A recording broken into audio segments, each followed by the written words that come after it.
The finish line. Win as if you were used to it. Lose as if you enjoyed it for a change. Ralph Waldo Emerson. Here you are at the home stretch. If you haven't set a goal or written a plan yet, be sure to grab a pen and paper and get started as soon as you finish reading this chapter. You have a great set of tools to conquer your first bad habit by putting a positive one in its place. As you start the quest to make every day a success, use the ideas and strategies described in the following pages to strengthen your resolve. Some of these strategies will be a review of what you already know, while others will be entirely new. There's always something more to learn, always a higher level you can reach, always a new challenge waiting on the far side of your current goal. As long as you have a pulse, you have the power to build a better life. Write me an email and let me know how you're doing. I'll be here cheering you on. Getting prepared. One habit at a time. Especially if this is your first experience, changing your behavior and breaking a habit is hard enough. Don't chase after failure by taking on more than one or two changes at a time.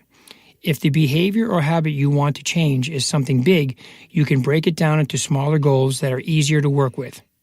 After you've accomplished a few simple changes, you can take on greater challenges, but always stick with one or two goals at a time. This will give you the best chance of success. Break it down. Your first few goals should be as simple as you can make them so that your efforts are sure to be successful. You can even think of these as warm-ups before the real thing.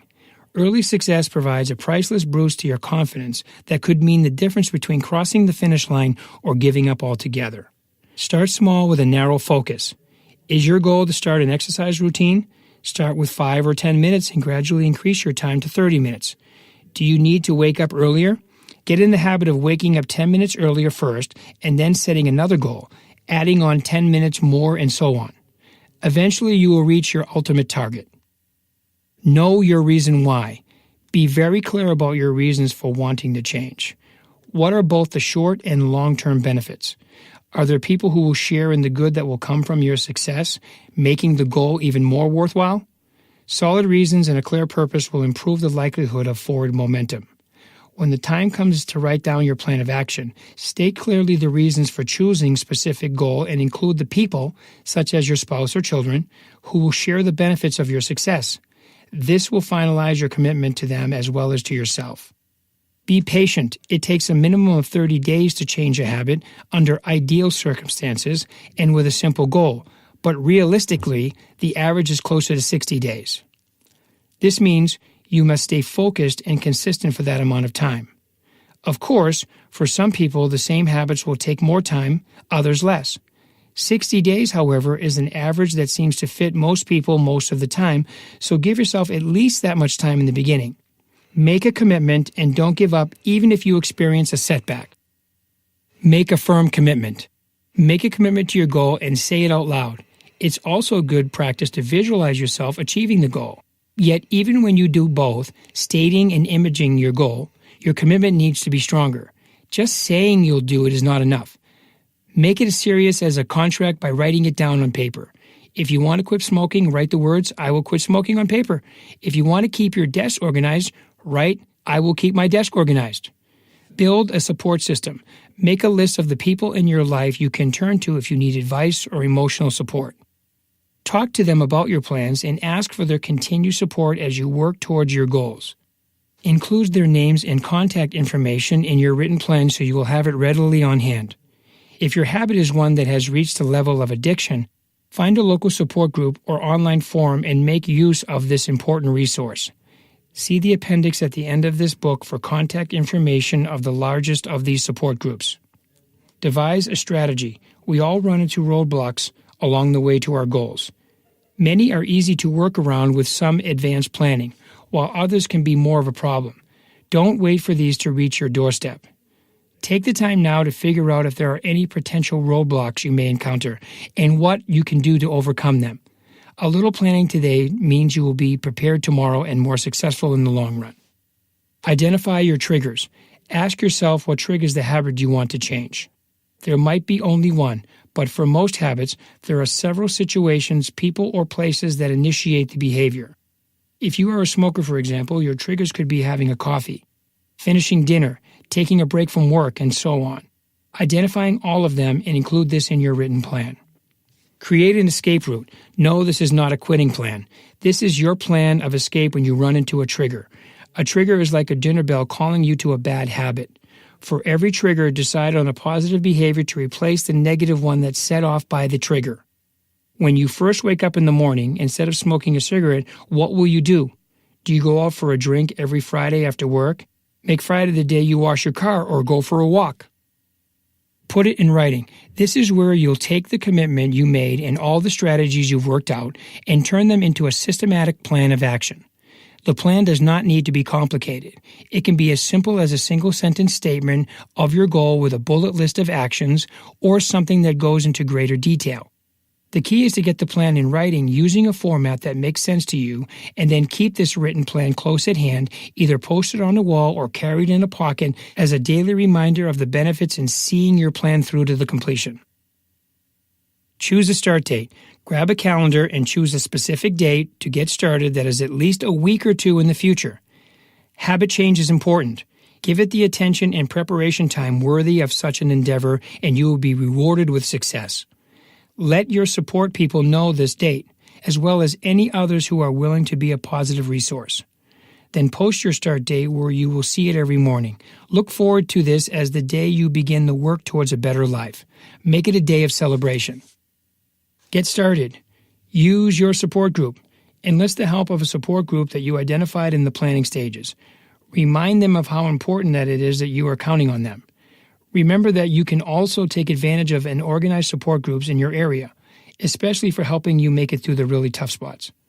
Be aware of negative self-talk. We all talk to ourselves in our head, and no, responding to yourself does not necessarily mean you are crazy. Self-talk can be damaging, however, if we allow the negative kind to have free range. Start paying attention to the things you tell yourself, because this is one way your brain establishes those new connections and pathways that have an impact on your reality. Be aware of any negative self-talk and quickly replace it with a message that supports your goals. Keep a positive attitude. You will have negative thoughts. The important thing is that you are able to identify them for what they are and swiftly kick them out of your head with a positive statement. Say something positive out loud if you have to. Just don't allow negative thinking to take up space in your head. Nothing can shut down your efforts to replace a bad habit faster than a negative attitude. In fact, negative thinking in itself can be a bad habit and infects every area of your life like an unwanted house guest. Kick them out.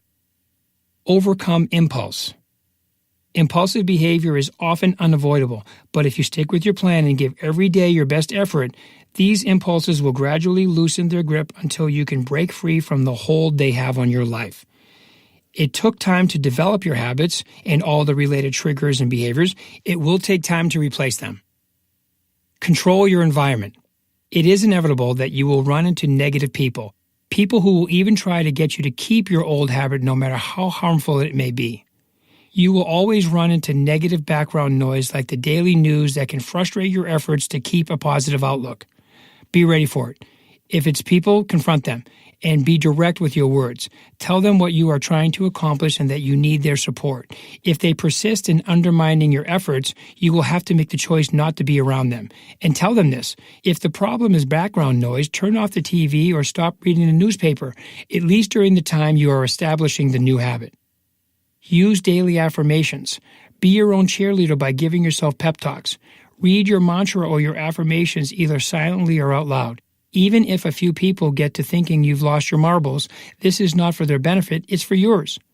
Once you've quit smoking or landed that promotion, these people are not going to think you're crazy anymore.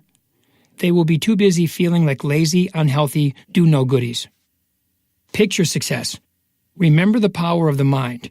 Your brain creates the same pathways when you visualize yourself doing something as it does when you actually do the same activity. Creative visualization is one of the most powerful tools you can use to build a new habit. Use it every day to maximize your results. Reward your progress.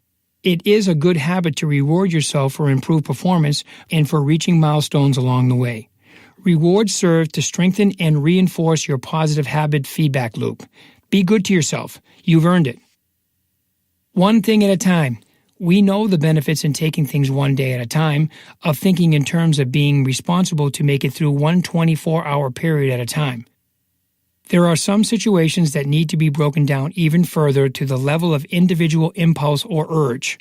Use the same strategies that apply to the one day at a time approach, except here you just need to make it through one urge at a time.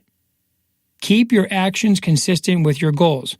Why in the world would anyone take the time and energy to set a goal, write a plan, make a commitment to that plan, and then run around like the Mad Hatter making lots of noise about all these changes but taking no action to back them up? Don't let that person be you. Your time is much too important. Your future too valuable. Say what you mean what you say, improve it by doing it every day. Get plenty of sleep. This is a no-brainer. When you're tired, you are at a great risk of a setback.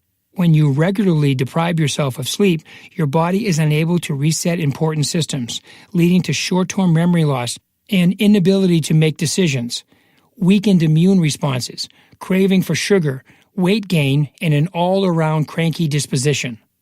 Sleep deprivation is going to cause a lot of static in your positive feedback loop and would be a very bad thing. Very bad. Stay hydrated. This is another no-brainer. Drink plenty of water. Just as a lack of sleep causes all kinds of problems, being dehydrated also leaves us open to failure. Stay hydrated. Renewal. Remind yourself often of your commitment, especially at the beginning and end of the day. Read through your plan, celebrate your success, and reward your milestones. Here's another tip. Preparation is an ongoing process. When an unexpected obstacle occurs, prepare yourself in case it happens again. Strategize, reformulate, renew. Have some fun and keep things fresh to fight the slumps and down days that are an inevitable part of life. Accountability. This is like having responsibility, motivation, and tracking all rolled up into one. Find a mentor, a partner, or a support group who you can report your progress to once a week or once every 2 weeks. Having to report to someone, even when it's voluntary, is a strong incentive to stick to your plan. Build on your positive feedback loop. Nothing you do occurs in a vacuum. The more you practice your new behavior, the stronger your performance and the more assured your success will be. Every success will boost your confidence and motivation as well. When you improve one aspect, you provide for the next, perform a continuous loop of positive energy. This positive habit feedback loop contributes to your continued success by making it harder to fail. Practice positive avoidance, not to be confused with creative avoidance. Positive avoidance is the deliberate act of staying away from situations that are associated with an old habit. This is the kind of avoidance that makes it easier for you to reach your goal. Practice positive avoidance at least for those critical first few weeks. Let's say your goal is to quit smoking. Your confidence and incentives are high, but you also know that you run into trouble every Friday after work when you usually go out with friends, many who smoke. Bow out of that situation for a month. Be honest with your friends and tell them why. Most, if not all of them, will be in support of your goal. And later on, when you have successfully quit smoking, you can decide whether or not to join your friends on those Friday nights out. Be aware that when you have returned to these situations, even when you have successfully replaced an old habit, you will most likely trigger an impulse for that behavior, thus proving there is some truth in the saying that old habits die hard. Failure can lead to success. As long as you keep trying, that is, if you fail or experience a setback, pause to reflect truthfully on the reasons for it.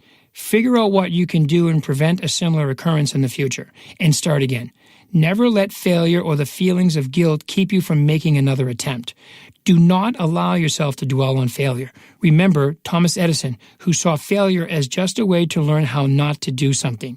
Give your mistakes their rightful minute of consideration and then let them go. You have the ability and the know-how to accomplish wonderful things, including any goal you set out to achieve. What are you waiting for? Step up to the challenge and soar.